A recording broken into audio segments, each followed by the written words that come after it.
கொலம்பிய அதிபர் வேட்பாளர் மீது துப்பாக்கிச்சூடு நடத்தப்பட்ட சம்பவம் பெரும் பரபரப்பை ஏற்படுத்தியுள்ளது.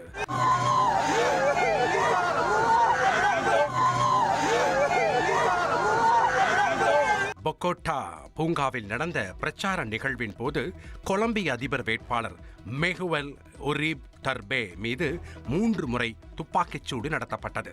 சம்பவ இடத்தில் இருந்த 15 வயது சிறுவன் கைது செய்யப்பட்டான். துப்பாக்கிச்சூடு குறித்து தீவிர விசாரணை மேற்கொள்ளப்பட்டு வருகிறது.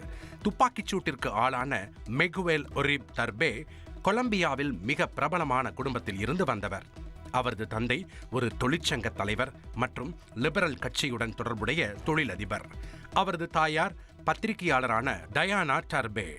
1990ஆம் ஆண்டு போதைப்பொருள் சாம்ராஜ்யத்தின் முடிசூடா மன்னனாக திகழ்ந்த பாப்லோ எஸ்கோபரின் குழுவால் கடத்தப்பட்டு அவரை மீட்கும் முயற்சியின் போது பரிதாபமாக உயிரிழந்தார்.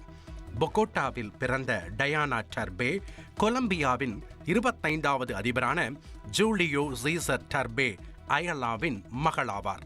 இந்த நிலையில் டயானா டர்பே மகனான மெகுவல் ஒரீப் டர்பே அடுத்த ஆண்டு நடைபெறவுள்ள தேர்தலில் போட்டியிடுகிறார்.